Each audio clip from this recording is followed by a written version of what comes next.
Good morning, everybody. Thank you very much for the invite to come to Ukraine. First time I've ever been to the Ukraine, and what I've seen is it's a lovely place, and thank you very much for listening to me this morning. What I'm going to try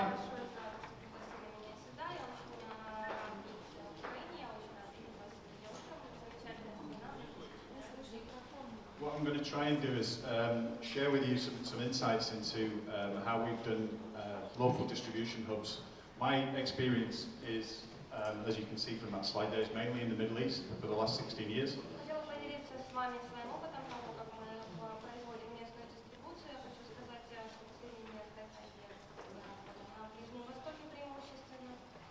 And within pharmaceutical industry and medical device industry, which is quite a niche area within supply chain.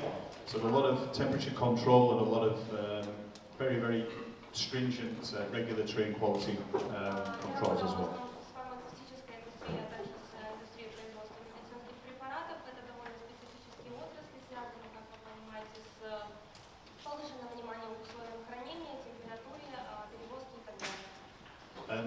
One of the biggest things that we've done in my last two roles is to look to create a local supply hub within the region to stop the control coming from corporate within the States and within Western Europe. So we created a really big project with there, and how do we want to supply the market and our customers.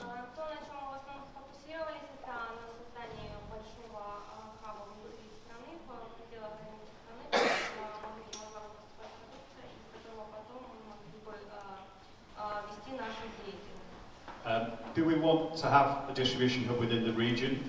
Are we able to do that in-house? Can we do that with the facilities we have, or do we need to subcontract this out?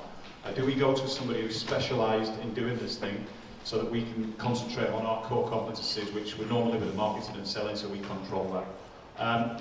And do we want different models, on point 3 there, do we want different models for different areas within the region, because we have large urban areas and we also have remote areas there.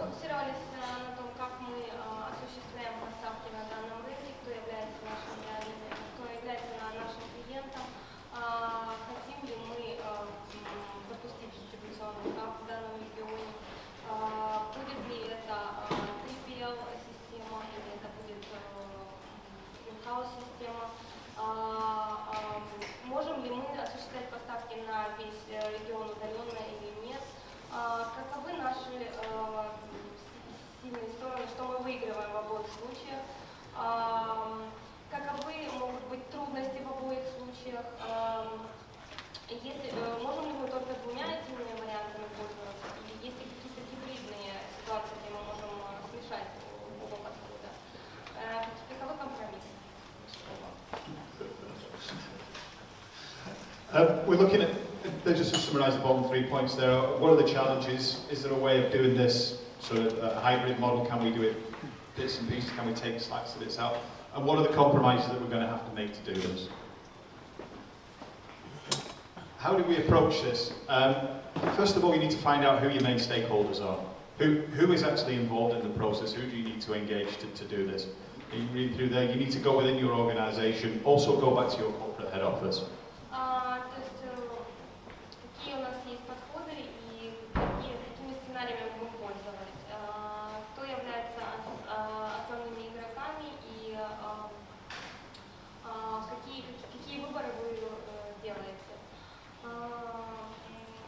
Ваша организация, ваш главный офис, дистрибьюторы, клиенты, местная продажная команда. Yeah, you need to engage your local sales team. You need to engage. Find out who your real customer is, because you may be selling to distributors, but they're not your real customer. Your real customer is the person that's using in the end. Is there a benefit to this end customer for what you're doing? Вам нужно определиться, кто является вашим реальным клиентом, кто является вашим конечным клиентом. От этого будет очень многое зависеть в вашем подходе. И, конечно, вам нужно задействовать местных селзов, вашу местную команду продажников. Who are the best third parties to engage if you're going to engage with third parties? How are you going to deal with governments, with free zones, with regulatory bodies? How are you going to deal with the key opinion leaders within the healthcare, because they have to buy into it. If they start going against you, you have problems there, because then the market will go against you. And internal opinions and resistance within the organisation, people don't like change. Yeah, how do you sell this? выступать третьими сторонами.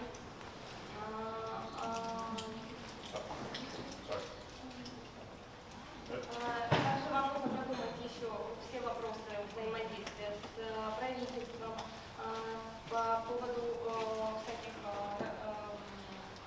организаций, которые занимаются разрешениями, по поводу всяких нормативов в сфере здравоохранения.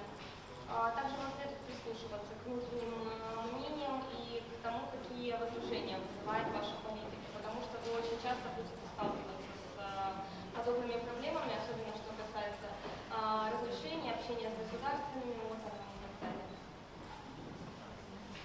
There are two scenarios. The first one would be to bring everything in. We have 12,000 SKUs. Do you bring all of them within the region and warehouse them all within one region? It has a lot of benefits because basically everything is uniform. All products are available, replenishment's easy, but the challenges against that is that demand for all your SKUs, there's a lot of low demand products there that if you bring them, they're maybe going to be obsolete.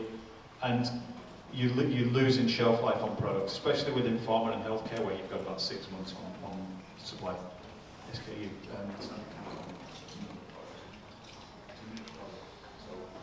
Yeah, 12,000 different product lines. Yeah. Most of these guys are not learning SKUs.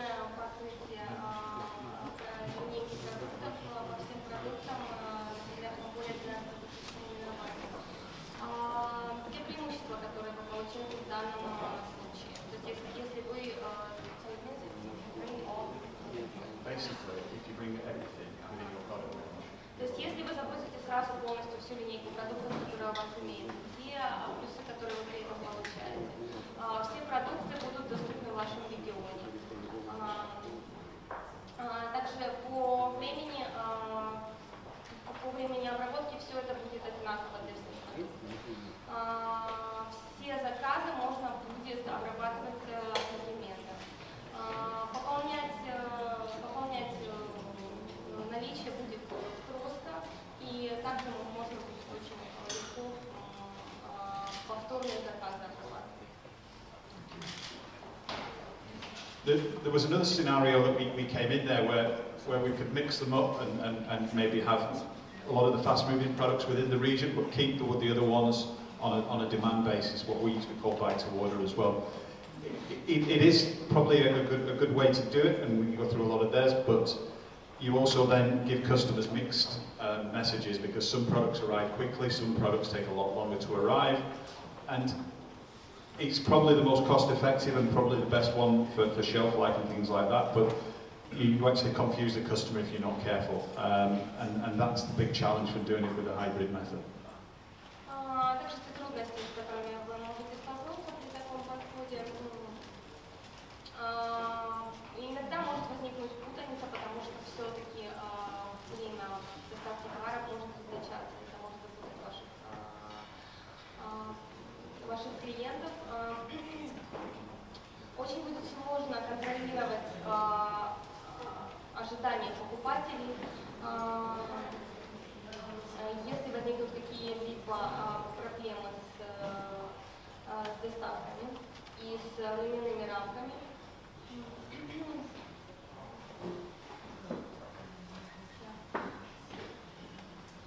What we did, the way we actually went away with it is, yes, we decided we wanted a logistics presence within the market. We went out and sourced the local providers, 3PLs. We decided we couldn't do it in-house. We didn't have the facilities, we didn't have the capex to do it, so we decided to go outside. Where's the best location within the region? Is the best place where it's central, or is the best place where you've got the best communication routes? Is the one with the best transport infrastructure to do it? Yeah?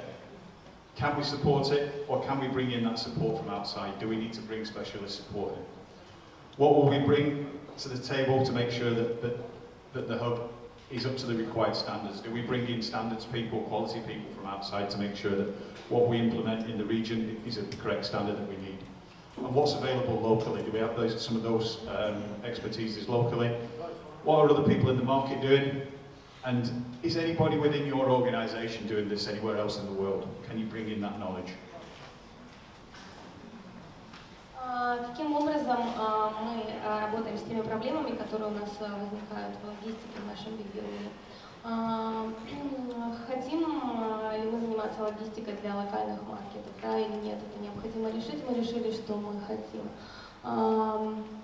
Кто те провайдеры, которых мы можем использовать в данном регионе?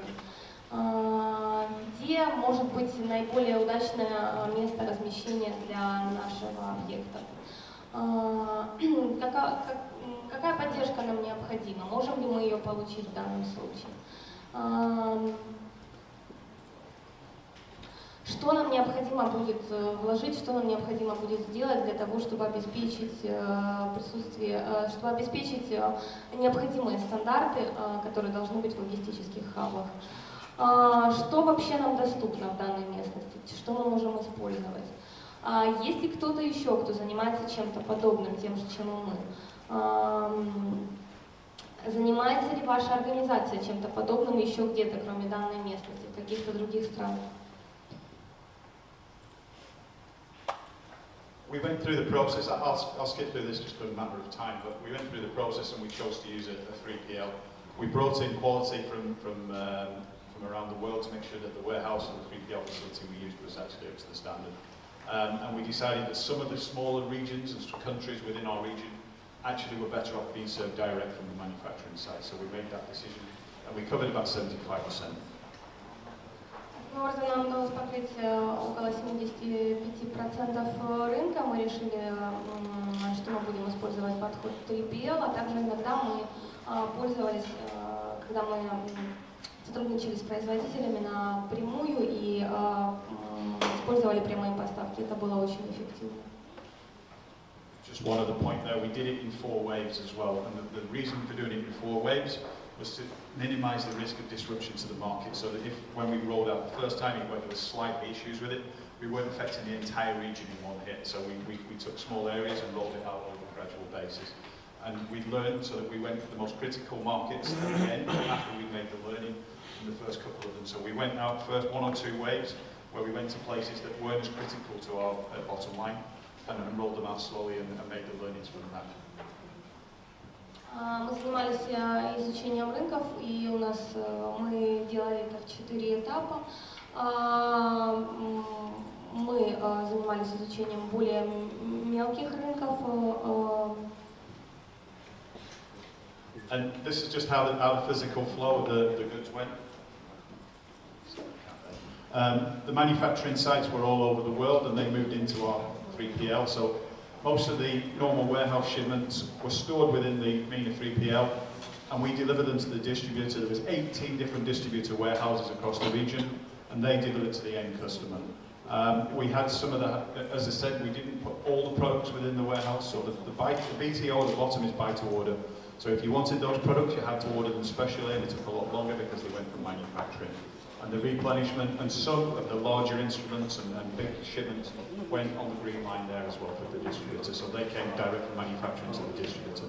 So that's how the model ended up working in the end.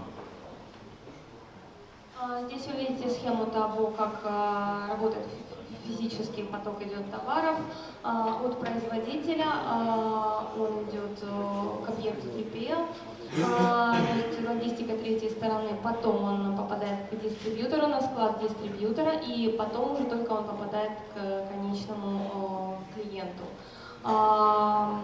И здесь в этой цепочке есть возможность существенно сократить время поставки, когда от производителя напрямую по зеленой стрелочке, как вы видите, идет товар на склад дистрибьютора, и оттуда он уже попадает к конечному покупателю. This is how our region looked. Right, you didn't know why that. So all the large green areas were the regions that we delivered from the 3PL, and those were 70–80% of our market, and that's the way we decided to go. The other ones, even though some of them look large, were actually small parts of our market, and we decided to leave those as direct shipment from the manufacturing sites. And Egypt, just within my own company, Egypt was actually a standalone entity. That's why it's a different colour, and we had very little to do with it. So that's how the model ended up. And to say the green areas there give you about 75–80% of all our business, and that's where we decided to run that through the warehouse. Здесь вы видите карту нашего региона. I'm sorry. Здесь вы видите карту нашего региона. Отмеченные зеленым это те области, где мы пользовались логистикой третьей стороны, и синим, собственно, отмечены те регионы, где из которых осуществлялись прямые поставки.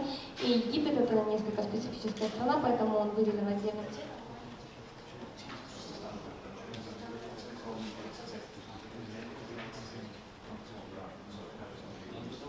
То есть там имеются определенные стандарты, поэтому там схема работы была несколько иная. This is just a few points that this is actually a rolling and ongoing project. So we need, in the future, we need to actually keep working on this project. It doesn't really, it's not a project in the strict sense of the word because it doesn't have a beginning and it doesn't have an end. You need to get more intricate with the process. You need to bring global managed inventory in. S&OP forecasting within the region. You need to talk to the sales teams and get the forecasting in. Can we expand this? Can we go to different countries? Can we actually go outside of the region? Can we move into, we were looking at moving outside, maybe further north into Africa, so we were looking at these things. There's a lot of different ways that we need to go with this there, and there are all the points on there. Наш проект продолжается, и мы, в принципе, не можем это, строго говоря, называть проектом, потому что у него нет какого-то конкретного начала и конца. То есть мы работаем дальше, мы смотрим дальше на те возможности, которые мы еще можем реализовать. Мы постоянно берем фидбэк у наших сейлс-агентов, мы постоянно смотрим, чем они занимаются, что происходит в тех странах, которые мы покрываем, а также мы постоянно смотрим, можем ли мы дальше расти, расширяться, можем ли мы выходить на новые рынки и покрывать новые страны. As I said, this is just coming on from what I said in the last one, though, yeah, how we went through this. Some smaller projects have a beginning and end, this one doesn't. But where's the goal at the end? And the goal at the end is to better serve the end user, and that's what we need to keep in mind. Ну, как я уже говорил, маленькие проекты, они, возможно, имеют начало и конец, большие проекты, амбициозные, они могут конца не иметь, но главное, на чем мы должны сфокусироваться, где наш конечный потребитель, кто наш главный клиент и как наилучшим образом мы можем его удовлетворить. And just a few points that I tried to localize and say, I know this is a Middle East-based project and Middle East, my knowledge is from the Middle East, but things that may be of benefit to you guys in this region. That's what I was trying to do there. If you get the goods within the country, you get local knowledge. You use your knowledge within the region and you understand the issues within the region and you're not controlling people in Western Europe or the States. That's the benefit that we had over there, and I'm sure it's the benefit that you would have here. You're more flexible to your local needs. If somebody comes with a problem, you can deal with it a lot better if you're in country. You're accountable, your teams are accountable.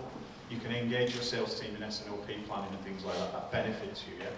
And it can be a sales tool to customers. We have a local presence, we're interested in the local market.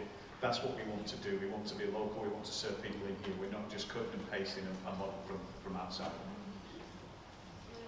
И, конечно, это проект, о котором я говорила, реализовывался на Ближнем Востоке, но я думаю, что этот опыт очень может быть применим и для вас, и в вашей стране. И нужно понимать, что когда вы репрезентированы в каком-то конкретном месте, в какой-то конкретной стране, это всегда намного лучше, потому что вы можете решать на месте, вы можете ориентироваться в том рынке, в тех условиях, которые вы имеете в вашей стране. Вы можете быть очень гибкими, вы можете показать вашим клиентам, что вот мы здесь, мы всегда готовы ответить, мы всегда готовы пойти вам навстречу и учитывать ваши потребности. They have the knowledge, and one of the big learnings that I found is that if you can't go the full local model, take that expertise and put it back in the head office. So send somebody from here back to the head office and give them that knowledge there, and actually give people within a corporate Western or an American basis some local knowledge if you can do that, because they really don't understand what goes on outside their own little bubble. And that's the big learning that I've had, that they don't get it. Yeah, they don't get it.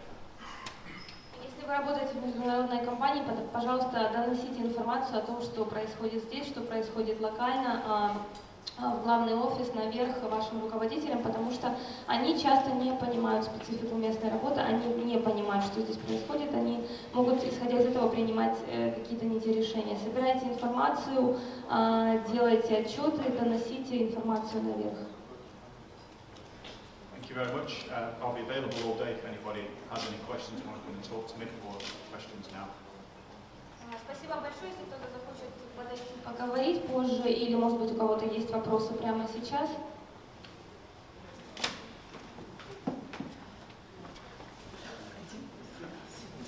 Hello, Mike, thank you for your presentation. I'd like, you talked about the question where to actually put the hub. What did you decide to put where the best communication routes are, or where it is like geographically more interesting to put? Вы говорили о том, где лучше всего расположить хаб, что вы в итоге решили? На пересечении каких-то транспортных потоков или географически, или какое вы приняли решение по расположению объекта? Thanks for the question. In the Middle East, it was easy because we have the free zones within the UAE, and all the communications are centralized there. But we did look at possibly putting it in Saudi Arabia as well, because that was the biggest market. So did we want to be nearest to the best communications? And Jebel Ali in Dubai is actually tax-free as well, which helps, and it helps corporate and sell the business. But we also looked at putting it in Saudi Arabia because that's our biggest market. 50% of our market was there as well. So we decided to go with the free zone route within the UAE, but we looked at both of them as well. But within the Middle East, the UAE is by far the best communications route, best transport route, and the best business-friendly route. So that's the way we went. But here, would you do it? I don't know. Would you do a regional hub within 3 or 4 different countries and put it outside? I don't know. But that's what you need to look at as well. Здесь я не знаю, как вам лучше было бы поступить. Возможно, имеет смысл здесь сделать какой-то региональный хаб, который покрывал бы 2-3 страны, может быть. Там мы смотрели на такие факторы, как свободная зона. Мы, в конце концов, мы остановились на Дубае. Но мы также рассматривали возможность расположения его в Саудовской Аравии.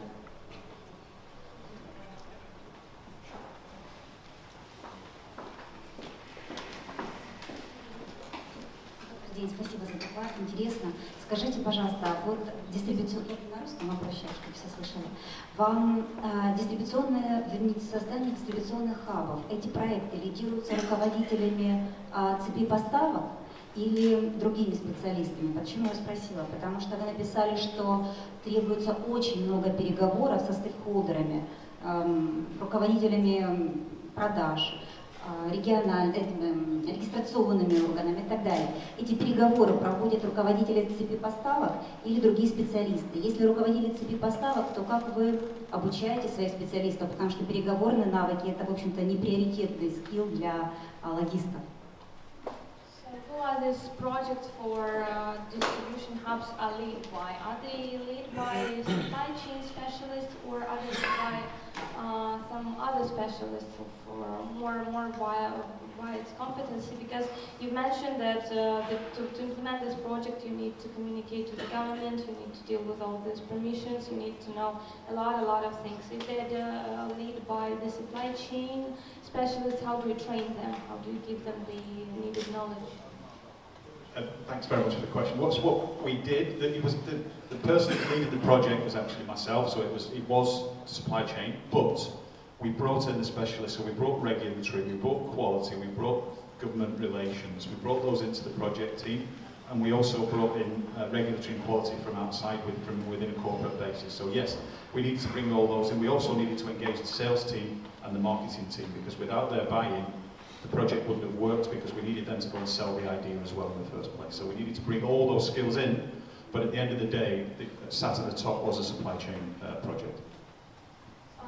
Ну, проект вел изначально я сам, да, специалист по supply chain, но у нас в команде были специалисты по общению с государственными институтами, и специалисты по разрешениям, и специалисты по всем другим аспектам. И также еще хочу обратить внимание, что очень важно консультироваться постоянно с sales-командой и с командой по маркетингу.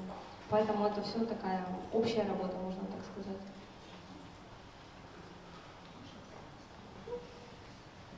Майк. Перед тем, как мы пойдем на перерыв, ответьте, пожалуйста, на вопрос, что лично вы считаете самым интересным в вашем опыте управления цепями поставок? Какие самые лучшие достижения, какой самый лучший опыт, чем лично вы гордитесь и готовы поделиться в перерывах уже не в рамках доклада? Before we go to the break, could you please tell what is the most interesting experience? What are you personally proud of being a supply chain specialist? What are your best achievements? What are the goals that you reached? What you can be close to? Thank you for putting me on the spot there. I think within the supply chain business and within what we do, I think last year I spent about, I'm going to have to make a long sentence out of this, I'm sorry. Last year I spent about 4 months in Saudi Arabia on a different project working on that. But going into the hospitals and seeing the benefits of our supply chain and what we've done, getting the products available to paediatricians and people like that, and seeing the benefit we had. I had one comment that actually just stick to mind was a paediatrician in Jeddah said that before you could sort the supply out for this particular drug, we could only do this test on newborn babies, on specialists, and we had to make a decision on which ones we did it on. Now we can do it on every single newborn baby, and every baby gets that particular test. It's a great benefit, and I'm sorry it's a bit long-winded answer. Наверное, самое интересное, то, чем я могу гордиться, это тот проект, на котором мы работали, 4 месяца мы работали, чтобы наладить эту поставку. Это были поставки медикаментов и медицинских продуктов в госпитали. Я приезжал сам в эти госпитали, я видел, как это все работает. И когда персонал больниц говорил мне, что спасибо большое, теперь мы можем проводить анализы всем новорожденным детям, а раньше из-за неналаженности поставок мы могли это делать только в исключительных случаях, то действительно я чувствую себя гордо. Thank you very much.